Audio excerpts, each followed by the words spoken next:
12:13 నేను చదువుతాను. తిమోతి గారికి రాసినటువంటి మొదటి పత్రిక, మొదటి అధ్యాయం. అమ్మా చదవండి.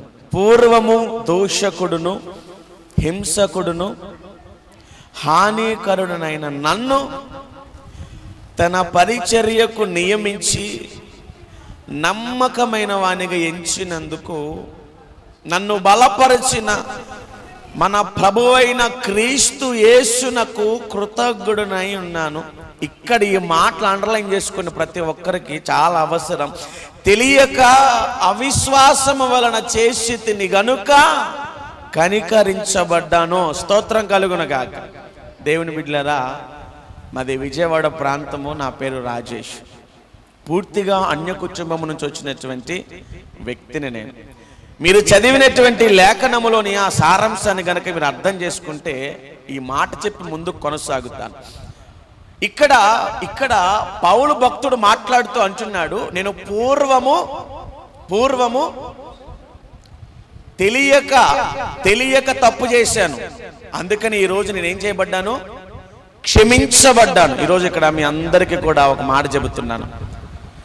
రేపు ఎప్పుడైనా దైవజనుడు నిన్ను నిలబెట్టి అడిగినప్పుడు, లేదా తీర్పు సింహాసనం ముందు యేసు నిన్ను లెక్కడిగినప్పుడు, నాకు తెలియదు అని బొంకేవాడిగా నువ్వు ఉండలేవు, నువ్వు తప్పించుకోలేవు. నా మాటలు వింటున్నారా? వెనుకున్న వారి యొక్క మాటలు ఆపేసి నా వైపు చూస్తూ మాటలు వినండి. ఇక మీరు ఏం చేయలేరంటే తప్పించుకోవడానికి ఆస్కారం ఉండదు. ఎందుకని? తెలియక చేస్తే దానికి ఒక అవకాశం అనేది ఉంటుంది. తెలిసి చేస్తే ఈరోజు ఈ స్థాయి ఎందుకు వచ్చిందో తెలుసా? దేవుడు ఇక్కడ దాకా తీసుకొచ్చి ఈ బలిపీఠం ఎందుకు నిల్చోబెట్టాడు తెలుసా? నాకు తెలియనప్పుడు, నేను అన్యుడిగా ఉన్నప్పుడు యేసు ప్రభువుల వారిని కొంతమంది స్నేహితులను, ఎగ్జాక్ట్గా చెప్పాలంటే ఈ వినాయక చవితి డేస్లోనే నేను ఒంటి నిండా గులాం కొట్టుకొని డాన్సులు వేస్తూ నేను ఒక చోటకు పోతే అక్కడ ఒక క్రైస్తవుడు నన్ను ఒక క్రైస్తవుడు తిట్టాడు. అప్పుడు నేను ఏం చేశానంటే ప్రతీకారంగా కొంతమంది యవనస్తులను నా ముందు పెట్టుకొని యేసయ్యను పచ్చి బూతులు తిట్టాను నేను. కానీ ఆనాడు నాకు యేసు గురించి కానీ ఆయన గొప్పతనం గురించి కానీ తెలియదు. అందుకనే నేను ఏం చేయబడ్డాను? క్షమించబడ్డాను. ఈరోజు ఆయన నమ్ముకున్న తర్వాత తొందరపడట్లేదు, పాపానికి చాలా దూరంగా బతుకుతూ ఎక్కడన్నా జారినా దొర్లినా చాలా పశ్చాత్తాపంతో ఆయన పాదాలు పట్టుకుంటూ ముందుకు కొనసాగుతూ ఉన్నాను. ఈరోజు మీ అందరికీ ఒకటి చెప్తున్నా, తెలిసి తప్పు చెయ్యొద్దు, తెలిసి పాపములో పడొద్దు. పడితే దానికి పర్యవసానం వేరేగా వచ్చింది. మంచిది. మాది విజయవాడ ప్రాంతము. నా పేరు రాజేషు. మేము అన్యుల కుటుంబం నుంచి వచ్చిన వారము. మా అమ్మా నాన్నలకు 3 సంతానము. నేను మధ్యలో వాడిని. నాకంటే ముందు పెద్దది అక్క, ఆ తర్వాత తమ్ముడు. మేము చాలా పేదరికమైనటువంటి స్థితి నుంచి వచ్చాము. మేము బెంజీ సర్కిల్ సిగ్నల్ దగ్గర సరిగ్గా ఎడం చేతి పక్కన ఆర్ఆర్ రెసిడెన్సీ, ఆ నారా చంద్రబాబు నాయుడు స్ట్రీట్లో ఆర్ఆర్ రెసిడెన్సీ ఒక అపార్ట్మెంట్ ఉంటుంది. అందులో వాచ్మెన్గా మా బతుకులు ఉంటుండేవి. ఆ సమయంలో నేను 7వ తరగతి చదువుతున్నాను. నా వయసు 13 సంవత్సరాలు. సరిగ్గా ఆ 13 సంవత్సరాల వయసు నేను 7 చదువుతూ ఉండగా మా నాన్నగారు చనిపోయారు. కుటుంబం చాలా దుర్భరమైన పరిస్థితుల్లోకి వెళ్ళిపోయింది. ఆ తర్వాత మా కుటుంబ పరిస్థితులను బట్టి నేను మా అమ్మని, నా వెనుకున్న తమ్ముడిని, అప్పటికి అక్కకి పెళ్ళైపోయింది, కుటుంబాన్ని పోషించుకోవడానికి 7 సంవత్సరాలు. మీరు బీసన్ రోడ్డు వెళ్తే రాజ్ టవర్స్ హోటల్ ఉంటుంది, దాని ఆపోజిట్ లో విశాలాంధ్ర అని పుస్తకాల షాప్ ఉంటుంది.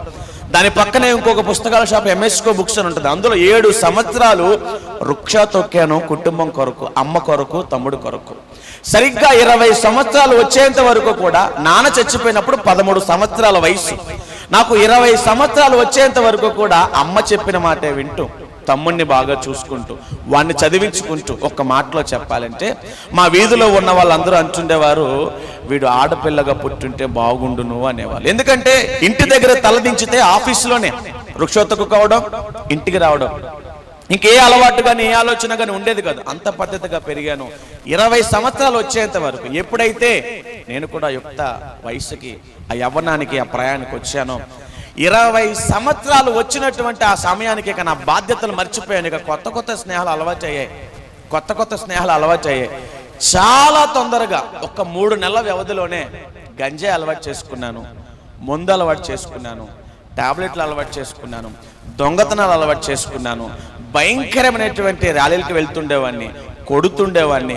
ఎంతలాగా నా జీవితం దిగజారిపోయింది అంటే, ఏ వీధిలో అయితే నన్ను అందరూ మెచ్చుకున్నారో అదే వీధిలో అందరి చేత ఉమ్ము వేయించుకునే స్థితికి దిగజారిపోయాను. 3 నెలల వ్యవధిలోనే భయంకరమైన త్రాగుబోతుగా. నేను ఎట్లా తాగేవాడిని అంటే, హెచ్చులకి ఒక 4 గ్లాసులు మందు కలిపి పెట్టుకొని ఒక సిగరెట్ తాగుతూ పొడి అందుట్లో కొట్టుకునేవాడిని. ఒక సిగరెట్ తాగుతూ పొడి అందులో వేసుకునేవాడిని. పొడి వేస్ట్ చేయకూడదని ఆ పొడిని చేతితో కలిపి ఆ మందు తాగి అందరి ముందు గంభీరంగా గొప్పతనాన్ని ప్రదర్శించేవారు.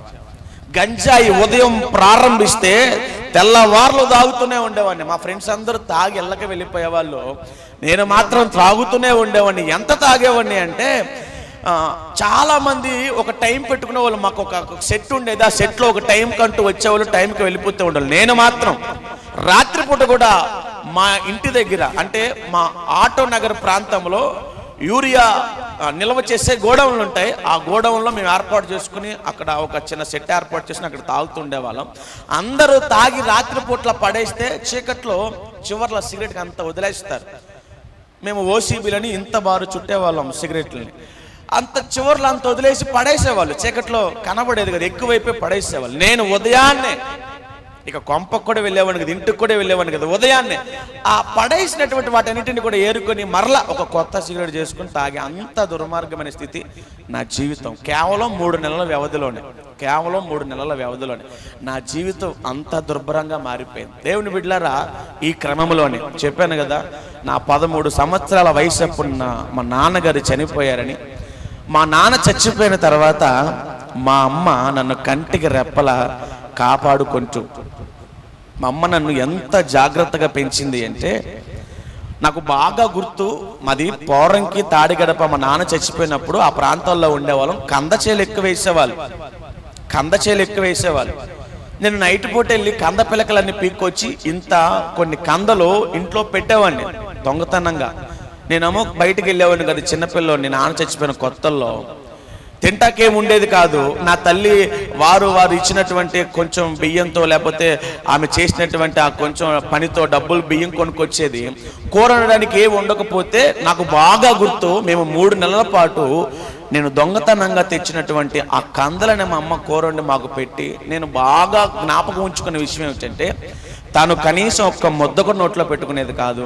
మా అమ్మ నేను పరీక్షగా పరిశీలిస్తూ ఉంటే, మా అమ్మ చాలా అందంగా ఉండేది. మా నాన్న చచ్చిపోయినప్పుడు మా అమ్మ చాలా అందంగా ఉండేది. ఆవిడికి కనీసం ఒక బ్లౌజ్ కూడా సరిగ్గా ఉండేది కాదు.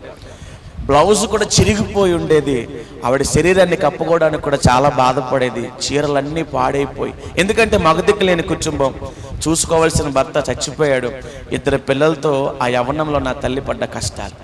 కానీ 20 సంవత్సరాల వయసు దాటిన తర్వాత కనీసం నాలో మానవత్వం అనేది పని చేయడం మానేసి, ఎప్పుడైతే త్రాగుడికి గంజాయికి నేను బానిస అయిపోయానో, ఎప్పుడైతే భయంకరమైన మత్తు పదార్థాలకు నేను లోబడిపోయానో, ఇక నేను ఒక మనిషిని అన్న విషయాన్ని మర్చిపోయి, ఒక రోజు నాకు బాగా జ్ఞాపకం, నేను భయంకరంగా గంజాయి మందు తాగేసి ఇంటికి భోజనానికి వచ్చాను. చాలా రోజులు మా అమ్మ భరించింది, సహించింది, ఓపిక పట్టింది. కానీ ఆ రోజు ఎందుకనో ఆమెడే తట్టుకోలేక నాకు అడ్డుగా నిలబడి, అయ్యా నువ్వు చేసేది తప్పు నాయనా, నీ కాళ్ళు పట్టుకుంటానయ్యా, ఇంటికి పెద్దవాడివి కదా, మొన్నటిదాకా కష్టపడ్డావు, ఈరోజు ఇలా అయిపోతే నీ తమ్ముడిని ఎవరు చదివిపిస్తారు, నాకా ఆరోగ్యం బాగోట్లేదు, ఇంటి అద్దులని పోషణార్థమని ఎవరు చూసుకుంటారయ్యా అని నా కాళ్ళకు అడ్డం పడి నన్ను నా తల్లి వాదిస్తడం ప్రారంభించింది. ఆ మద్యం మత్తులో, ఆ గంజాయి మత్తులో మా అమ్మని నేను ఆ రోజు భయంకరంగా కొట్టాను. నన్ను చిన్నప్పటి నుంచి, నా తండ్రి చచ్చిపోయినప్పటి నుంచి నన్ను తన కౌగిట్లో పెంచి దాచినటువంటి నా తల్లిని ఆ రోజు కొడితే, నా తల్లికి ఒక గాయమైంది. ఆ గాయాన్ని బట్టి నా తల్లి ఇల్లంతా కూడా కలయి తిరిగేసింది భయంలో. ఇల్లంతా కూడా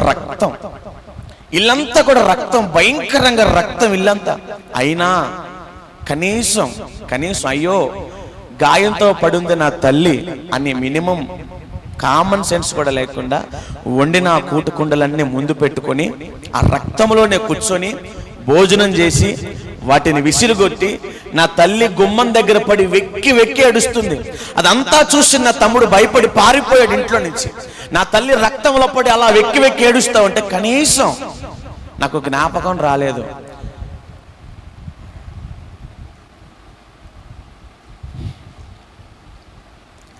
నా తల్లి నా కొరకు ఎంత కష్టపడిందన్నా.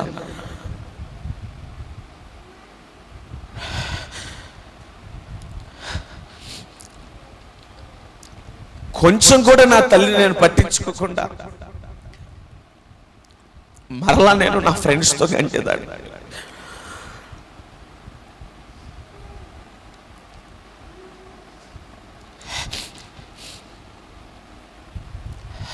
నా జీవితం అంత దారుణం అయిపోయింది కేవలం 3 నెలల వ్యవధిలోనే. అంత భయంకరమైన పాపిగా మారిపోయాను. పెద్ద చిన్న తేడా ఉండేది కాదు. ఏం చేస్తున్నానో కూడా తెలిసేది కాదు.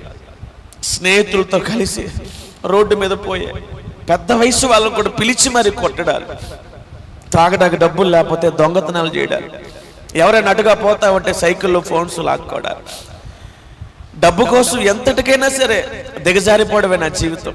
కేవలం ఒకటే, తాగడానికి ఖర్చులకు డబ్బులు ఉంటాయి చాలు. అమ్మ ఏం తింటుందో తెలీదు, తమ్ముడు ఏం తింటున్నాడో తెలీదు, కుటుంబ పరిస్థితులు ఏమి నాకు అవసరం లేదు. అంత భయంకరమైనటువంటి పాపాత్ముడిగా నా బ్రతుకు మారిపోయింది. కానీ అన్యుడిగా బతుకుతున్న నా జీవితంలోనికి నా దేవుడి కృప, నిజంగా ఆయన చిత్తం, ఆయన ప్రణాళిక తలుచుకుంటూ ఉంటేనే నాకు చాలా సంతోషంగా అనిపిస్తూ ఉంటుంది. ఆయన ఎవరో కూడా తెలియకుండా బతుకుతున్నటువంటి నా జీవితంలోనికి అప్పుడప్పుడు ఆయన రావడం ప్రారంభించాడు. సరిగ్గా 23 ఆ వయసు, ఒక 3 సంవత్సరాలు దుర్మార్గుడిగా బ్రతికాను. 23, 22 మధ్యలో ఉంటాయనుకుంటా వయసు. నేను పెళ్లి చేసుకున్నాను. అప్పటికే నీచమైన బ్రతుకున్నది. కానీ ఒక అమ్మాయిని ప్రేమించి పెళ్లి చేసుకున్నాను. ఆ పిల్లని నాతో పాటు తీసుకుని ఇంటికి వెళ్ళాను. సరిగ్గా గుమ్మం బయటకు రాగానే నా తల్లి చెప్పిన మాట ఏంటంటే, అమ్మా ఎవరు నువ్వు? లేదత్తయ్య, మీ అబ్బాయిని ప్రేమించి ఇలా పెళ్లి చేసుకున్నాను, నీకు దండం పెడతాను, ఇంటికి వెళ్ళిపో అమ్మా, వాడు కష్టపడ్డాడు, కన్న తల్లినే రక్తం కళ్ళ చూసిన కషాయుడాడు, ఆడిని నమ్మి ఎట్లా వచ్చావమ్మా నువ్వు? నిన్ను ఏ కోసాన చూసుకున్నవాడు నిన్ను సంతోషపరచలేడు, నీ కాళ్ళు పట్టుకుంటాను, మీ అమ్మ నాన్న దగ్గరికి వెళ్ళిపో అమ్మా అని. మా ఇంట్లో గంజాయి పొట్లాలు గూట్లు మేము పెట్టేవాడిని. అవి తెచ్చి ఆ పిల్ల ముందు పడేస్తే గుండె బద్దలైపోయింది నా భార్యకి. ఎందుకంటే నా గురించి తనకు తెలియదు. మోసం చేసి పెళ్లి చేసుకున్నాను. నా దగ్గర చాలా ధనం ఉందని మంచివాడిగా నటించి ఆ పిల్లని మోసం చేసి ఆ పిల్లని నేను తెచ్చుకొని పెళ్లి చేసుకున్నాను. ఆ తర్వాత ఎప్పుడైతే నా ఇంటికి వచ్చిందో నేను అనుకున్నాను, కొద్ది రోజులు మేనేజ్ చేయొచ్చులే, నటించవచ్చులే, మోసం చేయొచ్చులే అనుకున్నాను. మొదటి రోజే నా తల్లి చెప్పేసింది కదా నా బ్రతకంతా ఏంటి అని. ఇక నా తల్లి, నా తమ్ముడితో పాటు నా భార్యను కూడా భయంకరంగా హింసించేవాడిని. ఎంతలా హింసించేవాడిని అంటే, మేము అద్దుకుండే ఇల్లు ఇంచుమించుగా ఇంతే ఉంటుంది, ఒక్క గదే, ఒక పక్క వంటగది.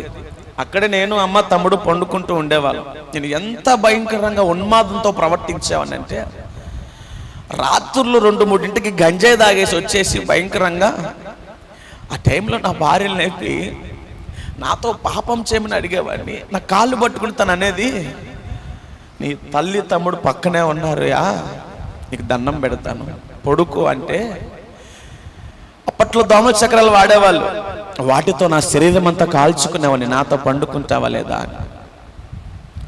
లేకపోతే ఇంట్లో ఉన్నటువంటి అద్దాలను, బీరువాలను, గోడలను బలంగా చేతులతో తలతో గుద్దేవాడిని. పెళ్ళైన కొత్తలో నాకు ఒక ఆటో కొనిచ్చారు. వారానికి ఒక ఆటో అద్దం చేతులతో బద్దలు కొట్టేసేవాడిని. కారణం ఏంటంటే, ఇంటికి రాగానే నేను నా భార్యతో పాపం చేయాలి. చిన్న గది, నా భార్య ఏడ్చేది. తన వయసు చాలా చిన్నది, భయపడిపోయేది, కుమిలి కుమిలి ఏడ్చేది. మీకు తెలుసా, నా దేవుని ఎదుట నేను చెబుతున్నాను,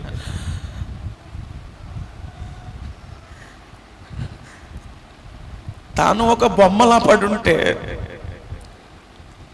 నా కామవాంఛ తీర్చుకోవడానికి ఒక మృగంలా ప్రవర్తించేవాడు.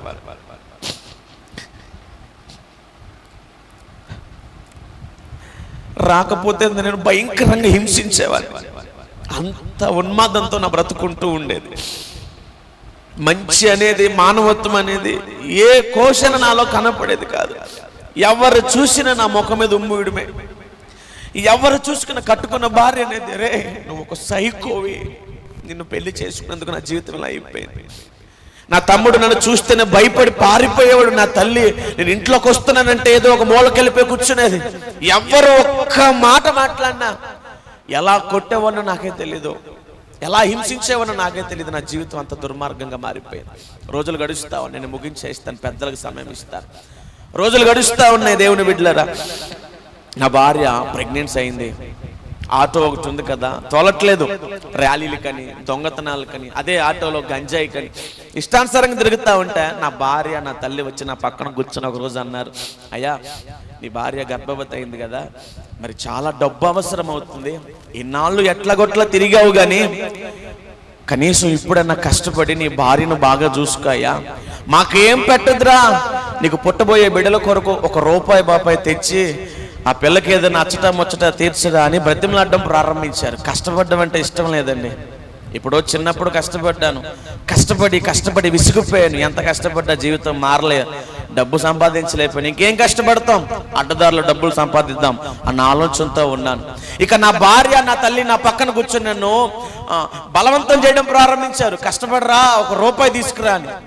అబ్బే మాట వినట్లేదు. ఒకరోజు బార్లో కూర్చొని మందు తాగుతా ఉన్నా. ఆటో నగర్ 100 అడుగుల రోడ్డు, ఎగ్జాక్ట్గా 100 అడుగుల రోడ్డు. ఆటనర్ గేట్ నుంచి కొంచెం ముందుకు రాగానే స్టార్ వైన్స్ అని ఇప్పటికీ ఉంది బార్. ఆ బార్లో కూర్చొని మందు తాగుతా ఉన్నాను. ఒక స్నేహితుడు అనుకోకుండా నన్ను కలిశాడు. వాడికి నాకు మధ్య ఒక చిన్న సంభాషణ. ఏమిటి అన్నాడు. నా పరిస్థితి అంతా వివరించాను. చివరికి ఒకటే అనుకున్నాం, ఎట్లాగైనా డబ్బు సంపాదించాలరా, ఎట్లాగైనా డబ్బు సంపాదించాలి, దాని కొరకు ఏమేం చేద్దాం, ఎట్లైనా డబ్బు సంపాదించాలి అన్న భావన కలిగింది. రోజులు గడుస్తూ ఉన్నాయి. ఇంచుమించుగా నాకు నేను డబ్బు సంపాదించాలి అన్న ఒక క్రూరమైన ఆలోచన వచ్చిన దగ్గర నుంచి, నా భార్య ప్రెగ్నెంట్ అని చెప్పే కదా, నా భార్యకు ఒక పాప పుట్టింది. నాకు మొట్టమొదటి సంతానంగా దేవుడు ఒక అమ్మాయిని ఇచ్చాడు. నాకు పుట్టినటువంటి ఆ పాపకి సుమారుగా 6 రోజుల వయసు ఉంటుంది. 6 రోజులే. ఇప్పుడే వస్తానని చెప్పి నేను నా స్నేహితుడితో పాటు కలిసి, నేను తోలే auto high school road, Patamata high school road విజయవాడలో రైతు బజార్ ఏరియా, ఒక అతనికి 20,000కి ఆటో తాకట్టు పెట్టాను. మళ్ళీ అతనికి మాయ మాటలు చెప్పి అక్కడి నుంచి ఆటో తీసుకెళ్ళి ఇంకో అతనికి లాకుల్ సెంటర్ అంటారు, auto Nagar bus stand Vijayawada లాకుల్ సెంటర్ అంటారు, అక్కడ ఒక అతనికి ఒక 20,000కి తాకట్టు పెట్టాను. అక్కడ ఆటో నాగరాజు అంటారు, రౌడీ షేట్. ఇలా ₹40,000 ఆటో తాకట్టు పెట్టి అక్కడే ఆటో నడి రోడ్డు మీద వదిలేసి ఇద్దరికి మాయ మాటలు చెప్పి భార్యకి ఇదిగో ఇక్కడ దాకా వెళ్ళొస్తానని చెప్పి 6 నెలలు ఇంటికి రాలేదు నేను. ఈ 6 నెలలు నా ప్రయాణం డబ్బు సంపాదించాలన్న యావలో నా స్నేహితుడు నాకు చెప్పిన పని ఏమిటో తెలుసా? దాని మీద సినిమాలు కూడా తీశారు, వెబ్ సిరీస్లు కూడా వచ్చాయి. ఫోన్లోకి వెళ్ళి కొట్టండి, RP coin, rice pulling coin అని చెప్పి యూట్యూబ్లోకి వెళ్ళి కొట్టండి. వెబ్ సిరీస్లు కూడా వచ్చాయి. 2 తలకాయల పాములని, ఆలుగులని. దేవుని బిడ్డలారా, ఈ స్మగ్లింగ్కి సంబంధించిన విషయాల మీద నన్ను ప్రోత్సహిస్తే ₹40,000 తీసుకొని నేను ఒక బండి తీసుకొని కొంతమంది అన్నయ్యలతో పాటు కలిసి యలమంచిలి, తుని, నర్సీపట్నం ఆ ప్రాంతాలకు వెళ్ళిపోయాను. అక్కడ ఇంచుమించుగా ఒక 3 నెలలు స్టే చేసి ఆ పనుల మీద తిరిగాం. ఏ పని అవ్వలేదు. వేటగాళ్ళతో పాటు కొండల్లో తిరిగాం. ఏదో ఆలుగు అనే జంతువు అని, 2 తలకాయల పాములని, రైస్ పుల్లింగ్ కాయిన్ అని, 100,000 లక్షలు వస్తాయని, వీటి డబ్బుతో మనం సుఖంగా బ్రతకొచ్చు. నేను మాయం మాటలు చెప్తే ఆ మాయం మాటలు విని అట్లా బ్రతికాం. అక్కడి నుంచి మేము అనకాపల్లి మీదుగా చోడవరం ఘాటీల మీదకి పాడేరు అనే ప్రాంతం, ఇక అరకు ఏరియా అవన్నీ అన్నమాట, ఆ ప్రాంతానికి వెళ్ళిపోయాం. అక్కడ కొంతమంది కొండోళ్ళు, కొంతమంది చిల్లంగులు, బాణమతి, చేతబడి చేసే వ్యక్తులతో పరిచయం పెంచుకున్నాం. ఇక అక్కడి నుంచి ఇంకొంచెం అడుగులు ముందుకేసి అఘోరాలతో అక్కడ భయంకరమైనటువంటి బ్లాక్ మ్యాజిక్ ఉంటుంది. అక్కడ కొంతమంది అఘోరాలతో సహవాసం ఏర్పాటు చేసుకున్నాం. ఒకటే ఆలోచన, ఏ రీతిగా అయినా సరే డబ్బు సంపాదించాలి. అందుకొరకు ఆ అఘోరాలు నాకు ఏ పని చెప్తే ఆ పని చేసేవాడిని. ఒక మాటలో చెప్పాలంటే నేను అఘోరాలకు ఒక శిష్యుడిగా మారిపోయాను. నేను అఘోరాలు అంటే ఐడియా ఉంటుంది. మీరు టీవీలో చూసినంత సాఫ్ట్గా ఉండే వ్యక్తులు కాదు అఘోరాలు అంటే. నా నిజ జీవితంలో చెబుతున్నా, ఒక మనిషి జీవితాన్ని సర్వనాశనం చేయగల సామర్థ్యం కలిగిన వాడే అఘోర అంటే. వాడు ఎట్లాగైనా సరే ఒక మనిషి జీవితాన్ని సర్వనాశనం, కొన్ని పదుల సంఖ్యలో యవ్వనస్తుల జీవితాలను పాడు చేసేస్తున్నారు. అప్పట్లో నాకు తెలిసినటువంటి ఆ సమయంలో, ఇది జరిగి ఇంచుమించుగా 7-8 సంవత్సరాల క్రితం మాట. ఆ సమయంలో కొంతమంది పదుల సంఖ్యలో వయసు కలిగినటువంటి వ్యక్తులను ఇష్టానుసారంగా బానిసలుగా మార్చుకొని, మీకు తెలుసా అఘోరాలు ఏం చెబితే అది చేయడం నాకు అలవాటు. అయ్యా అదిగో మంత్రించి అక్కడ కొన్ని వెదజల్లి అక్కడ గుప్త నిధి ఉంది, తవ్వాలి అంటే ముందు వెనక ఆలోచించేవాడిని కాదు. మన విజయవాడ నుంచి బందరకు వచ్చేటప్పుడు ఉయ్యూరు మీకు తెలుసు, గరికపర్రు అనే గ్రామం, పేరుతో సహా చెప్తా. ఉయ్యూరు గరికపర్రు అనే గ్రామంలో 60 రోజులు ఒక్కన్ని 5 అఘోరాలను పిలిపించి నట్టింట్లో క్షుద్ర పూజలు, యాగాలు, యజ్ఞాలు 60 రోజులు ఒక్కన్నే. కొంతమంది కుర్రోళ్ళని పెట్టుకుని ఒక టీమ్గా గుప్త నిధులు ఉన్నాయంటే భయంకరంగా గొంటలు తవ్విన వ్యక్తిని నేను. ఒంటి మీద వస్త్రాలు ఉండవు అఘోరాలకి. అర్ధరాత్రులు పూజ చేస్తామంటే దయ్యపు శక్తులు వచ్చి నా మీద పడుతూ ఉండే, నన్ను ఆహ్వానించేయి. వాళ్ళకి అసిస్టెంట్గా వాళ్ళు ఏది చేయమంటే అది చేయడమే. వస్త్రాలు లేకుండా అఘోరాలు పూజ చేస్తామంటే వాళ్ళకి అసిస్టెంట్గా. గన్నవరంలో ఎర్రమట్టి కొండల్లో గుంటలు తవ్వినాను నేను. మార్కాపురం పోయి, నందిగాం పోయినా, ఎక్కడా లేదు అఘోరాలు. ఎక్కడికి వెళ్ళమంటే అక్కడికి వెళ్ళడం, ఏ పని చేయమంటే అది చేయడం. ఎలాగా వారు ఏం చెబితే అది ₹1000. ఈ క్రమంలో ఎన్నో ₹1000 డబ్బు ఖర్చు పెట్టేశాను. ఒకటే ఆలోచన, డబ్బు సంపాదించాలి. నేను షార్ట్గా చెప్పుకుని వెళ్ళిపోతున్నాను. అఘోరాల దగ్గర అంత దారుణంగా నేను పనిచేశాను. వస్త్రాలు కూడా ఉండవు వారికి అఘోరాలకి. వాళ్ళ దగ్గర చీకటి శక్తులు ఉంటే వాటిని మా మీద ప్రయోగించి మమ్మల్ని బానిసలుగా మార్చేసుకునేవారు. వాళ్ళు ఏం చెబితే అది చేయడమే నా పని. డబ్బు సంపాదన అని ఈ ప్రయాణంలో 6 నెలల పాటు ఎవరి కంటికి కనపడలా. ఒకరోజు నాకు ఫోన్ వచ్చింది, అమ్మా ఎవరు? అయ్యా నేను నీ భార్యని. ఏంటి? నీ పాపకి రేపు 6 నెలలు దాటి 6వ రోజు వస్తుంది, అన్నం ముట్టించాలి, తండ్రిగా నువ్వు ఉంటే బాగుంటుంది, ఒకసారి వచ్చి వెళ్ళిపోయా అని. నాకు విసుగు అనిపించింది. ప్రేమ ఆప్యాయత లేని వ్యక్తిని కదా. నేను ఒకటే చెప్పాను, డబ్బు సంపాదించి ఇంటికి వస్తే అప్పుడు దాకా నాతో మీరు మాట్లాడకండి. ఇంటికి వచ్చిన దగ్గర నుంచి మీ గోల పడలేకపోతున్నానంటే నా భార్య ఏడవడం ప్రారంభించింది, నన్ను తిట్టడం ప్రారంభించింది. నా భార్య అన్న మాట ఏంటంటే, ఈ 6 నెలలు ఈ 6 నెలలు ఏ రోజైనా నా గురించి ఆలోచించావా? పాపకి పాలు ఇవ్వాలి కదా, బాలింతను కదా, నువ్వు ఉన్నప్పుడే మన బ్రతుకులు ఎందుకు పనికిరానివే? నువ్వు వెళ్ళిపోయావు, ఎక్కడో తిరుగుతున్నావు. మీ అమ్మ చూస్తే అనారోగ్యంతో మూల పడిపోయింది, నీ తమ్ముడు చిన్నోడు బాలింతను రా, నేను ఎక్కడికి వెళ్ళి పని చేసుకుని రాను, నాకు పాలు రావట్లేదు, నీ బిడ్డకి పాలు ఇవ్వలేకపోతున్నాను. మన దుస్థితి చూసి ఇంటి పక్కన 4 రోజులు అన్నం పెట్టారు. అన్ని రోజులు ఎవడరా మనకు అన్నం పెట్టేది?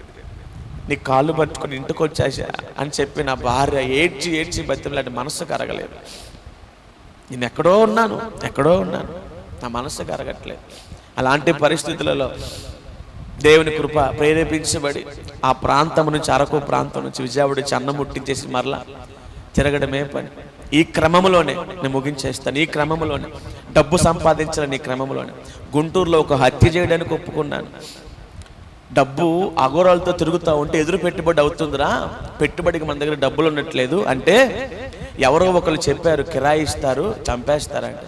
నేను ఎట్లుండేవాడిని అంటే నా జీవితం, నేను యాక్చువల్గా నాకు సంబంధించిన ఫొటోస్ అయితే తెద్దాం అనుకున్నా. ఫ్రెండ్ హైదరాబాద్ వెళ్ళిపోయాడు, వాడి మెమరీ కార్డులో ఉండిపోయాడు. ఎంత నన్ను చూస్తే భయపడిపోతారు, అంత దారుణంగా ఉండేది నా జీవితం. ఒక మర్డర్కి నేను ఒప్పుకున్నాను. చైన్ స్నాచింగ్లకి వెళ్ళాను, ఒక మర్డర్కి ఒప్పుకున్నాను. ఒక రోజైతే శనివారం వేళ, నేను అడ్రస్తో సహా చెప్తా, మా విజయవాడ ఆటో నగర 100 అడుగుల రోడ్డు సాయి హోటల్ అని ఉంటుంది. సాయి హోటల్ పక్కన అన్ని అల్యూమినియం కంపెనీలు, స్టీల్ కంపెనీలు ఉంటాయి. అక్కడ ఎక్కువగా అల్యూమినియం ఆ వస్తువులు, మన ఇళ్ళలో వాడుకున్న వస్తువులు తయారు చేస్తారు. శనివారం పూట ఒక అతను ఎప్పుడు ఒక బల్క్ అమౌంట్తో, అతను ఎప్పుడు చాలా షావుకర్ డబ్బున్న అతను, చేతి నిండా బంగారం, మెన్నిండా బంగారంతో ఎప్పుడు ఇంటికి పోతా ఉంటాడు. ఒకరోజు స్కెచ్ గీసాను అతనికి. భయంకరంగా మద్యం, గంజాయి, టాబ్లెట్లు, జోబులో కత్తి, కారం, 3 కుర్రోళ్ళు. సాయంత్రం 6ంటికి బయలుదేరుతాడు, చీకటి పడే పొద్దుపోయే సమయానికి బయలుదేరుతాడు. స్కెచ్ గీసా. ఆటో నగర్ 100 అడుగుల రోడ్డు సాయి హోటల్ దగ్గర బయలుదేరి సనత్ నగర్ యూసీ హోటల్ పక్క నుంచి మహదేవపురం కాలనీ, ఊరిమిల నగర్ ఇలా అని చెప్పి కొన్ని ఉంటాయి రోడ్లు. అలా కానూరు వెళ్ళాలి అతను. చీకటి రోడ్లు, ఇప్పుడంటే రోడ్లు పడ్డాయి, అప్పట్లో చిమ్మ చీకటి. స్కెచ్ గీశాను, ఒకటే ప్లాన్. అరే అలిమైతే డబ్బు బంగారం ఒలి చేసుకుని వదిలేద్దాం, లేదా చంపేద్దాం, మీరు అక్కడ ఉండండి అని నేను ఫాలో అవుతూ వస్తాను. నాకేం తెలియట్లా, భయంకరమైన మత్తులో ఉన్నా. జోబులో కత్తి ఉంది, చేతిలో కారం ఉంది, బండి తోలుతున్నాడు ఒకడు, స్పాట్లో కొందరు ఉన్నారు. ఫాలో అవుతూ వెళ్తూ ఉన్నాం. ఒక చోటకు రాగానే అతను ఎప్పుడు వెళ్ళాల్సిన రోడ్లో వెళ్ళడం మానేసి మెయిన్ రోడ్ ఎక్కి మెయిన్ రోడ్డు మీద నుంచి తన ఇంటికి వెళ్తున్నాడు. ఇలా నా జీవితంలో చాలా ఉన్నాయి చెప్పుకుంటూ పోతే. నేను ఏదైనా ఒక ప్లాన్ చేయడం. ఒక రోజు అయితే నేను ఒరిస్సా పోయా. ఒరిస్సా మీకు అడ్రస్ కరెక్ట్గా చెప్పాలంటే పార్వతీపురం రైల్వే స్టేషన్లో దిగితే ఎదురుగా బస్ స్టాండ్ ఉంటుంది, దాని పక్క నుంచి 30 కిలోమీటర్ల ఘాటి ఎక్కితే ఒరిస్సా బోర్డర్ కొండల మీదకి వెళ్తాం. అక్కడ ఒక గుడుంబా సప్లయర్ గ్యాంగ్స్టర్ ఉంటాడు. అతని ఇంట్లో 2 రోజులు స్టే చేసి అక్కడ ఒక చిన్న సబ్జెక్ట్ ఉంది, దాన్ని నేను చేసుకుని రావాలి విజయవాడకి, దాని గురించి ఒక ప్లాన్ గీసుకోవాలి. అక్కడ వాళ్ళు మా మాట లేదని అతన్ని చంపేయడానికి ఆ ఒరిస్సాలో ప్లాన్ చేసి విజయవాడకు ఫోన్ చేసి వైజాగ్ పోర్ట్ ఏరియాలో 20 మంది కుర్రోళ్ళు మాట్లాడుకుంటూ, అరే 20 మంది కుర్రోళ్ళు బైక్లు వేసుకుని రండి, విజయవాడలో నాకు ఒక రివాల్వర్ ఇస్తారు, దాన్ని క్యాచ్ చేసుకుని మీరు ఇక్కడ ప్రాంతానికి వస్తే వాడిని చంపేసి ఆ సబ్జెక్ట్ తీసుకుని విజయవాడకి పోతే. నేను ఎన్ని ప్లాన్స్ చేసేవాడినంటే ప్రతి చోటకి వెళ్ళిపోయేవాడిని, ఎక్కడ ఏది ఉంటే అక్కడికి వెళ్ళిపోయి వాళ్ళతో అంతా కూర్చొని మాట్లాడి డీలింగ్స్ ఏర్పాటు చేసుకుని ఇక చివరి సమయంలో ఇక ఏది అనకపోతే చంపేయడమే. రివాల్వర్ కూడా క్యాచ్ చేయగలిగాం, చంపేయాలంతే ఎవరినైనా సరే. ఎందుకు? డబ్బు. ఇలా నా ప్రయత్నం, నా జీవితం 1 కాదు 2 కాదు, ఎన్నో భయంకరమైనటువంటి ప్రయాణాలు గుండా నా బ్రతుకు పోతా ఉంది. కానీ దేవుని కృప ఏమిటంటే, మరి ఎలా మారారు పాస్టర్ గారు మీరు అని అంటే, దేవుని బిడ్డలారా, నేను పెళ్లి చేసి తీసుకొచ్చాను కదా, ఆమెడు కూడా అన్యురాలే, దేవుని నమ్ముకున్న కూర్చుమేమే కాదు. కాకపోతే తనకి 7 సంవత్సరాల వయసు అప్పటి నుంచి సండే స్కూల్కి పోతుండేది. చర్చి దగ్గరలో ఉంటే ఇంటికి పక్కన చర్చి ఉంటే సండే స్కూల్కి పోతూ ఉండేది. అక్కడ నేర్చుకున్న భక్తి పాస్టర్ గారు చెప్పేవాళ్ళంట, ఏ కష్టం వచ్చినా యేసు అనేవాడు నీకు ఒకడు ఉన్నాడు, నిలువు మోకాల మీద నువ్వు ప్రార్థన చేస్తే ఆయన దిగి వస్తాడన్న మాటలు ఆ బిడ్డ మనసులో పెట్టుకున్న ఇంటికి వచ్చింది. ఇక ఇంటికి వచ్చిన పరిస్థితి గమనించింది కదా. మీకు తెలుసా, చర్చికి వెళ్ళేది కాదు, ఏ పాస్టర్ సపోర్ట్ ఉండేది కాదు. నా భార్య ఇంట్లో అర్ధరాత్రి పూట ఒక్కతే మోకరించి ప్రార్థన చేస్తూ ఉండేది. నేను షార్ట్గా చెప్పి ముగించేస్తాను. ఒకరోజు ఇలాగే ప్రార్థన చేసి విసిగిస్తుందని చెప్పి తనతో బలవంతంగా పూజ చేయించాను. బలవంతంగా విగ్రహాలకు నేను పూజ చేయించాను. ఎంత ప్రార్థనా పర్రాలంటే, నేను మొత్తగా తాగొచ్చి ఇంట్లో పడుకుంటే, తనను కొట్టి హింసించి శారీరకంగా మానసికంగా హింసించి ఇంట్లో పడుకుంటే తన కన్నీళ్లు నా ఛాతి మీద రాలే. అంత ప్రార్థన పర్రాలు ఆ తల్లి చేసిన ప్రార్థన. అప్పుడప్పుడే ఆ పక్కగా ఎక్కడో సంఘం ఉంటే మా ఇంటి దగ్గర వెళ్తూ ఉన్నటువంటి సంఘస్థుల ప్రార్థన. మా ఆత్మీయ తండ్రి గారి పేరు సంజయ్, ఆత్మీయ తల్లి గారి పేరు కృప, మా చర్చి పేరు యేసుక్రీస్తు ప్రార్థనా మందిరం, మా ఇంటికి దగ్గరలోనే తాడిగడపలో. చాలా క్రమం ఉంది, మధ్యలో ముగించేస్తున్నా. వారి ప్రార్థన, సంఘ ప్రార్థన, నా భార్య నిలువు మోకాళ్ళ కన్నీటి ప్రార్థన నాలో మార్పులు తేవడం ప్రారంభించింది. దుర్భరమైపోయింది జీవిత క్రమంలో. లక్షల రూపాయలు అప్పు అయిపోయాను.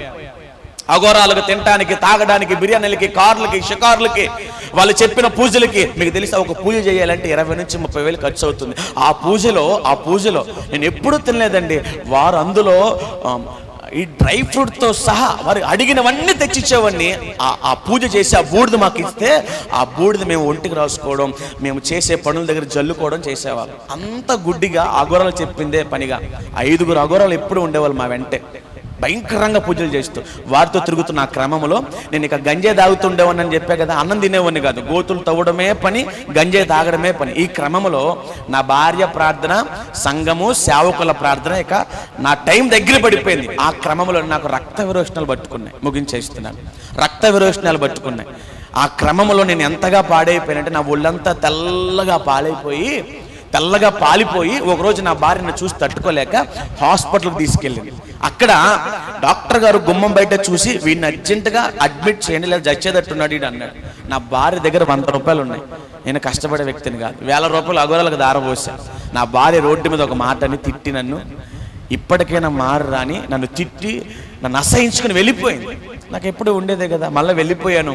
ఆ రోజు మా ఏరియాలో ఒక పెద్ద ఆయన ఉంటాడు, కాల్మణిలు తిప్పుకుంటూ, అతని దగ్గర మేము వడ్డీలు తీసుకుంటూ, మేము కొంచెం పెద్దగా ఉండేవాడిని కుర్రోళ్ళలో. నాకు 2000 ఇచ్చి, అరే మన కుర్రోళ్ళకి మందు పోపించిన అంటే ఫుల్గా మందు గంజే తెచ్చి అందరూ కూర్చొని తాగుతూ నైట్ పూట వాళ్ళు తాగలేక పడిపోతే వాళ్ళ ఎంగిలి కూడా నేను తాగేసి ఇంటికి వెళ్తేప్పుడు వచ్చిన దొంగతనం చేసుకొని ఆటో వేసుకొని ఇంటికి వెళ్ళి ఆటో ఇంట్లో పెట్టేసి పడుకున్నాను. తెల్లవారుతా ఉంది. నా భార్యకి నాకు చిన్న గొడవ, ఇంట్లో బయటకు వచ్చేసాను. ఒక తమ్ముడు నాకు కనపడి అన్నయ్య ఏంటి ఇలాగ అయిపోయావు, ఏమైందంటే వివరం అంతా చెప్పాను. అతను నాకు చెప్పిన మాట, అన్నయ్య ఇప్పటికైనా మించిపోయింది లేదు, నువ్వు దేవుని దగ్గరికి వెళ్ళి ప్రార్థన చేసుకో, నీ లైఫ్ మొత్తం మారిపోద్ది అన్నయ్య అని చెబితే నేను నమ్మలే. ఆ రోజు కూడా పిచ్చగా తాగిన. ఎంతలా గంజ తాగేవాడిని అంటే, ఓ రోజు నేను నా స్నేహితుడు గంజ కొనుక్కోవడానికి వెళ్ళాం. మా విజయవాడ, పాయకాపురం, బాంబే కాలనీ, సింగనగర్ ఇప్పుడంతా మునిగిపోయిన ప్రాంతాలు టీవీలో చూస్తున్నాం. అక్కడ గంజ బాగా అమ్ముతారు. ఆ ప్రాంతానికి మేము కొనుక్కోడానికి పోయాం. నాకు అర్జెంటుగా మోషన్ వస్తే నా ఫ్రెండ్ నన్ను గమనిస్తున్నాడు. ఏంటి ఇంత అనారోగ్యంలో కూడా వీడు గంజ తాగాల్సిన పని ఏమిటని నాతో పాటు వచ్చిన వ్యక్తిని గమనిస్తా ఉంటే బ్లడ్ అలా కారిపోతా ఉన్నా. నేను అలాగే గంజ తాగుతా ఉన్నా. ఇంత గొట్టాలు ఉంటాయి, ఇంత బారు, ఈ మైక్ అంత గొట్టాలు ఉంటాయి. మేము గంజ కూర్చుకొని తాగుతాం. ఓ పక్క బ్లడ్ దారులుగా పడతా ఉంది, గంజ తాగుతా ఉన్నా. నా ఫ్రెండ్ అన్నాడు, బావ చచ్చిపోతావు, ఇప్పుడు తాకపోతే నష్టమే వచ్చిందంటే ఒకటే చెప్పేవాడు. నేను ఏ పని చేసిన అందుట్లో మేనరిజం చూపించేవాడిని. ఇది నేను చేయకపోతే ఇప్పుడు నేను తక్కువైపోతా అన్నట్టుగా బతికేవాడిని. ఆ క్రమంలో ఆ రోజు రాత్రి పీకల దాకా తాగి ఇక నాకు అర్థమైపోయింది నేను చచ్చిపోతానని అర్థమైపోయింది. నేను నడక కూడా పడట్లేదు, నా ఒళ్ళంతా తెల్లగా పాలిపోయి రక్తం అంతా పోయింది. ఒక గోడ దగ్గరికి వెళ్ళి, నా భార్య ఇంట్లో ఒక మూల కూర్చొని ప్రార్థన చేసి ఆ గోడ దగ్గరికి వెళ్ళి శనివారం పూట ఒక చిన్న ప్రార్థన చేసినట్టు కూడా నాకు జ్ఞాపకం లేదు. చేశాను, ఏదో ఒక 4 మాటలు ఆయనతో చెప్పుకున్నట్టున్నాను. నా పరిస్థితిని బట్టి పండుకున్నాను. దేవుని మహాకృప ఏమిటంటే ఆదివారం ఉదయం 9 గంటలకు లేచాను. నా శరీరం అంతా తెల్లగా పాలిపోయి బలహీనుడిగా ఉన్నటువంటి నా బ్రతుకు క్షణాల్లో మారిపోయి మళ్ళా నూతనమైన బలం పొందుకుని ఆలోచిస్తా ఉన్నాను. నా భార్య రెడీ అయిపోయి గబగబా మందిరానికి వెళ్తూ ఉంటే ఏదో ఆలోచిస్తా ఉన్నాను. ఏంటి నా లైఫ్ ఇలా మారింది, నా చేతులు నా కాళ్ళని ఇలాగ అయిపోయినాయి, ఏంటి ఇంత ఆరోగ్యం ఎక్కడి నుంచి వచ్చిందని చెప్పి ఆలోచన చేస్తా ఉంటే దేవుని బిడ్డలారా నాకు ఒక స్వరం వినబడుతోంది, లేచి నా మందిరానికి రా. నేను నమ్మలేదు, ఎవరు మాట్లాడుతున్నారని చుట్టూ కలయి చూశాను. నా భార్య తన పనిలో తను గబగబా వెళ్ళిపోతాక ప్లాన్ చేసుకుంటుంది. నాతో పాటు నా మందిరానికి రా, నేను నీతోనే ఉన్నాను, నువ్వు నన్ను గమనించట్లేదు, లే అని చెప్పి ఒక మాట నాతో వినబడడం ప్రారంభించింది. ప్రేరేపించబడ్డాను. నా భార్యని ఆగమన్నాను. నేను మందిరానికి వస్తా అంటే నమ్మలా, కానీ వెంటబడి గబగబా వెళ్ళాను. ఒక మూల కూర్చున్నాను. 2.5 గంటలు ఏడ్చాను. ఎందుకు ఏడుస్తున్నానో తెలియట్లేదు. మీకు తెలుసా, ఒకరిని ఏడిపించడమే తప్ప ఏడవడం ఎప్పుడు నాకు చేత కాదు. కానీ ఆ రోజు 2.5 గంటలు ఏడ్చాను. చివరిలో పాస్టర్ గారు వాక్యం ముగించి వెళ్ళిపోతుంటే దేవుడు మాట్లాడుతున్నాడు, బాప్తిజం ఇవ్వమో అని అడుగు అన్నాడు. నా మాట నమ్మలా ఆ పాస్టర్ గారు. భయం నేనంటే, ఎందుకంటే ఒకరోజు అర్ధరాత్రి ప్రాణ భయంతో పాస్టర్ గారికి ఫోన్ చేశా. ఒకరోజు గుంట తవ్వుతూ ఉన్నాను. ఆ గుప్త నిధికి ఒక మనిషిని బలిచ్చి పాతి పెట్టారు. నేను తవ్వుతున్నప్పుడు ఎముకలు బయటకు వచ్చే, కాళ్ళు చేతులు కాళ్ళ నాకు. అక్కడ ఉన్నటువంటి వ్యక్తులందరూ భయపడిపోయారు. నేను తవ్వుతూ ఉంటే ఒక స్కెలిటన్. ఆశ్చర్యపోయాను, ఏమిటన్నా అంటే ఒక అగోరాకు ఫోన్ చేసి కేరళ నుంచి అక్కడ ఒక హిజ్రాని బలించి పెట్టారు, మీరు అక్కడ నుంచి వెంటనే బయటికి రాకపోతే మీరు చచ్చిపోతారని మమ్మల్ని హెచ్చరిస్తే ఆ ప్రాణ భయంతో పాస్టర్ గారికి ఫోన్ చేసి విషయం అంతా చెబితే ఆ రోజు నుంచి నాతో మాట్లాడడం మానేశాడు. అలాంటి వ్యక్తికి నేను ఫోన్ ఆ రోజు మందిరంలో కనపడి బాప్తిజం ఇవ్వమని అడిగితే వెళ్ళిపోతున్నాడు కంగారుగా, నీలాంటి మేము బాప్తిజం ఇవ్వమని. కానీ అడ్డం పడి నాకు బాప్తిజం ఇస్తారా లేదా అని నేను గొడవ పెట్టుకుంటే ఆ రోజు ఆయన భయంగానే, సరే ఒక 3 రోజుల ఉపవాసం నుండి రాయేష్ గారు మీకు బాప్తిజం ఇస్తామని చెప్పి కంగారుగా వెళ్ళిపోయారు. అన్నట్టుగానే ఒక శుక్రవారం వేళ నన్ను తీసుకుని పోయి యేసు నామములో నాకు బాప్తిజం ఇచ్చి లేపారు. దేవుని కృప ఏంటంటే ఆ శుక్రవారము దేవుడు మనందరి కొరకు మరణించినటువంటి శుభ శుక్రవారం. అవి లెంటి డేస్. ఆయన చనిపోయినటువంటి ఆ శుభ వేళలో నేను బ్రతికాను. భయంకరమైనటువంటి పాప లోకములో నుంచి ఆయన కొరకు నేను ఒక నూతన జన్మను ఎత్తాను. నా దేవుడు అలాంటి పాప బహిష్టమైనటువంటి ఆ పరిస్థితుల్లో నుంచి ఇక్కడ దాకా తీసుకొని వచ్చాడు అంటే కారణం ఏంటో తెలుసా? ప్రార్థన. ఎవరి ప్రార్థన? నా భార్య ప్రార్థన, సేవకుల ప్రార్థన, సంఘ ప్రార్థన. చెప్పుకుంటూ పోతే చాలా భయంకరమైన సంగతులు ముగించేస్తున్నాను. ఇలాంటి పాప జీవితంలో నుంచి ఈ పరిశుద్ధమైన ప్రభు జీవితంలోకి ఎలా నడిపించాడో తెలుసా నా దేవుని నమ్ముకోగానే నేను గుడ్ ఫ్రైడేకి దేవుని నమ్ముకున్నాను. జనవరిలో మీటింగ్ పెట్టాను. ఎక్కడ పెట్టానో తెలుసా? ఇది వినాయక చవితి కదా, మేము ఒక బొమ్మ పెట్టుకుని ఆ బొమ్మల ముందు డాన్స్. నేను ఆటో ఎదర చక్రం లేపుతోలేవాడిని. ఆటో ఎదర చక్రం, మెల్లో దండ, ఫుల్ బాటిల్, అంత డాన్సర్ నేను. అలాంటి ఏరియాలోకి వెళ్ళి నేను మారాను. నా పుట్టినప్పటినీ అదే ఏరియా. నా స్నేహితులు డ్రగ్ అడిక్టర్లు, దొంగలు, కేసులు ఉన్నాయి, రౌడీ షీటర్లు ఉన్నారు, ఒంటి నిండా కోతలతో ఉంటారు. అలాంటి ఏరియాకి వెళ్ళి 3 దినాల సభలు భయంకరమైన తుఫాన్లో 3 దినాల సభలు పెట్టాను. జనవరి 26, 27, 28 అదే టైంలో బైబిల్ మిషన్ సభలు కూడా జరుగుతాయి. నేను విజయవాడ పట్టణంలో మీటింగ్ పెడితే నేను పెట్టిన మీటింగ్లో 3వ రోజు ఎవరు మారారో తెలుసా? నా సాక్ష్యం విని నా తల్లి మారు మనసు పొందుకుని బాప్తిజం తీసుకుంది. అభిషేకం పొందుకున్నటువంటి నా కుటుంబం ఈరోజు దేవుని సేవలో ఉంది. ఆ రోజు నుంచి అనగా 6 సంవత్సరాలుగా దేవుని పరిచర్యలోనే ఉన్నాను.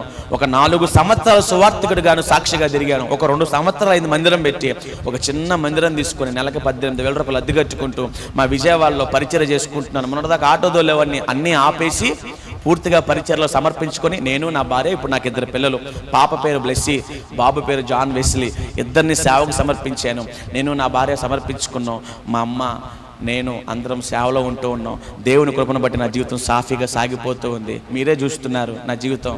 ఎక్కడికి వచ్చాను, ఎన్ని ఊర్లు తిరుగుతున్నాను, ఎన్ని ప్రాంతాలు తిరుగుతున్నాను. ఏసైన భుజాల మీద ఎత్తుకున్నాను, ఆయన భుజాల మీద ఎత్తుకున్నాను. ఆయన మోసుకుంటూ అనేకులకు పరిచయం చేసుకుంటూ పోతా ఉన్నాను. చివరికి ఒక మాట చెప్పిన, యవనస్తులు వింటారా నా మాట? ఒక్క మాట చెప్పి ముగిస్తాను. మీకు చెప్పాను కదా నా వయసు 13 సంవత్సరాలు. అప్పుడు నాకు ఒక తమ్ముడు ఉండేవాడని. నా తమ్ముడు వయసు అప్పుడు ఎంతో తెలుసా? 5 సంవత్సరాలు. నేను పరిచయలో ఉన్నాను. ఒకరోజు ఆదివారం మెసేజ్ అయిపోయింది, ఇంటికి తిరిగి వచ్చి భోజనం చేస్తూ ఉన్నాను. అప్పుడు నా తమ్ముడు MBA చదువుతున్నాడు. MBA మంచి స్టూడెంట్, మంచి ఆర్టిస్ట్. సేవలో పరిచయలో ఎంత బాగుంటాడో, అన్నంత ఎత్తుంటాడు, చాలా అందగాడు. తన గోల్ ఒకటే, మా అన్నకు సొంత ఇల్లు కట్టాలి, ఒక మంచి జాబ్ కొట్టాలి. కానీ ఒకరోజు నా మాటలు జాగ్రత్తగా వినండి. ఈరోజు మీకు తెలతలేదు కానీ సేవకుల కష్టం, ఈ ప్రయాస. మీరు అనుకుంటారు ఎంజాయ్ చేయాలి, సరదాగా తిరగాలి, ఎక్కడెక్కడ ఏదేదో ఆనందించాలి, పొందేసుకోవాలి అని. అలాగే నా పిచ్చి తమ్ముడు కూడా ఒకరోజు ఇంట్లోంచి బయటికి వెళ్ళి శవమై తిరిగి వచ్చాడు. అల్లారు ముద్దుగా పెంచుకున్నాను. మా నాన్న చచ్చిపోయిన తర్వాత వాడికి ఏ కష్టం కలగకూడదు నా గుండెల మీద పడుకోబెట్టుకునేవాడిని. కింద పడుకుంటాడేమోనని నా గుండెల మీద పడుకోబెట్టుకుని పెంచుకున్నా నా తమ్ముడిని. మీకులాగే మందిరానికి రమ్మంటే ఆ రోజు ఎప్పుడు వచ్చేవాడు ఆదివారం పూట. ఎందుకనో స్నేహితుల చేత ప్రేరేపించబడి అపవాది శక్తులను బట్టి ఈత కొట్టడానికి వెళ్ళాడు. కృష్ణానది పాయి ఉంటుంది కదా, మా ఇంటి దగ్గర ఉంటుంది. ఈత కొట్టడానికి వెళ్ళాడు. వాడికి ఈత రాదు, MBA స్టూడెంట్, జ్ఞానం పని చేయలేదు, అపవాది మాయ చేసింది. మీకు చెబుతున్నా, చిన్నపిల్లలు మీరు, మిమ్మల్ని అపవాది ప్రేరేపిస్తాడు. అది చేయి, ఇది చేయి అంటాడు. అమ్మ మాట వినొద్దు, నాన్న మాట వినొద్దు అంటాడు. సేవకుల మాట అస్సలు వినొద్దు అంటాడు. మందిరానికి పోయేదే విట్రా అంటాడు. చర్చ ఏమిట్రా, ఈ వయసులో ప్రార్థన ఏమిట్రా, బైబిల్ ఏమిట్రా అంటాడు. ప్రభుపేట చేతులు జోడించి చెబుతున్నా, ఎన్ని కలలు కన్నామో తెలుసా? గొప్పగా పెళ్లి చేయాలి నా తమ్ముడికి. ఒక 10 మంది పాస్టర్లను తీసుకురావాలనుకున్నా. అదే 10 మంది పాస్టర్లు వాడికి జ్ఞాపకార్థ గుడికి పెట్టారు. కారణం ఏంటో తెలుసా? యవ్వనాన్ని బట్టి, మీరు చేసే పనులను బట్టి కుటుంబానికి తీరని నష్టాలు కలుగుతా ఉన్నాయి. అది మాత్రం మీరు మానుకోండి. నా జీవితంలో నేను మర్చిపోలేని సంఘటన ఇదే.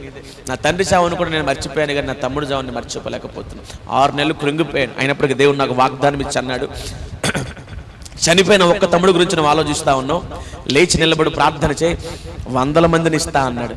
నాకు ఒక తమ్ముడిని ఇచ్చాడు, మరొక తమ్ముడిని ఇచ్చాడు. నా మందిరంలో ఎంతోమంది తమ్ముళ్ళు ఉన్నారు. నా వెనక మీలాంటి తమ్ముళ్ళు నేను నిలబడితే బోల్డ్ మంది నిలబడుతున్నారు. ఎందుకో తెలుసా? నా దేవుడి ప్రేమ. ఒక తమ్మును పోగొట్టుకుని నన్ను కుమ్ములు ఏడుస్తూ ఉంటే నాకు ఎంతమంది తమ్ముల్ని దేవుడు అనుగ్రహించాడు. ఎందుకు చెబుతున్నానంటే ఏదో సింపతి పొందుకోవాలని కాదు. మీరు తప్పు చేయొద్దు. సినిమాలకి, షికార్లకి, ఫ్రెండ్షిప్, ఎక్కడెక్కడో తిరగడాలు, బైక్ ర్యాలీలు అనుకుంటూ సినిమాలకు డాన్స్ వేయడాలు, బొమ్మల ముందు ఆటలాడాలు వద్దు. దేవుడి మందిరానికి వచ్చేవాళ్ళు మందిరంలోనే జాగ్రత్తగా పరిచర్లో ఉండవలసిన వాడు ఈరోజు ఎక్కడో ఉన్నాడు. వాడు ఏ మట్టిలోనో మన్నైపోయాడు. ఈరోజు ఈ మాటలు నేను చెబుతూ ఉండగా నా సాక్ష్యాన్ని బట్టి మీరందరూ బలపరచబడుతున్నారని నమ్ముతున్నాను. ఆడపిల్లలందరికీ ఒక మాట చెప్పేదా? ఏ కష్టంలో ఉన్నావో, ఏ బాధలో ఉన్నావు, అమ్మ నీ తమ్ముళ్ళు అంటున్నా, అన్నలు అంటున్నా, నీ బిడ్డలు అంటుంది, నువ్వు గనక నిలువు మోకాలు వేసి ప్రార్థన చేస్తే నీ ఇంట ఎలాంటి సమస్య ఉంది నా యేసు చిటికలో మార్చేస్తాడు. ఏ సమస్యతో వచ్చో, ఏ సమస్యతో బాధపడుతున్నావు, ఎన్ని కష్టాల మధ్యలో ఉన్నావు, ఎవరికి చెప్పుకోలేక గుండె నిండా భారంతో నింపబడిపోయి అయ్యో నా బ్రతికెందుకెళ్ళగా అయిపోయింది అనుకుంటున్నావా? ఈరోజు నీకు ఇంత సంఘం ఉంది. ఒకప్పుడు నా భార్యకి సంఘం లేదు, సేవకు లేదు, ఎవరు సపోర్ట్ లేదు. కానీ నిలువు మోకాలు వేసి యేసు వైపు చేతులు ఎత్తింది. ఆయన వదులుకున్నాడా? ఆ ప్రార్థన కాదనుకున్నాడా? నువ్వు నాకు అవసరం లేదన్నాడా? ఎట్లా విన్నాడు ఆ ప్రార్థన ఎక్కడ దాకా తీసుకొచ్చాడు. ఈరోజు నా భార్యని అందలం ఎక్కించాడు దేవుడు. తింటాకి తిండి లేక పస్తులుంటూ ఎన్నో హింసలు పొందుకుంటూ ఎన్నో బాధలు పొందుకుంటూ తనని భయంకరంగా హింసించే స్థితి నుంచి ఈరోజు 100 మందికి చెప్పే స్థితికి దేవుడు తీసుకొచ్చాడంటే ప్రార్థన బాగా చేసుకోండి అమ్మా. ప్రభు తప్పకుండా సహాయం చేస్తాడు. దేవుడి కృప మీకు తోడుగా ఉండును గాక. ఆమేన్. ఈ సమయం ఇచ్చిన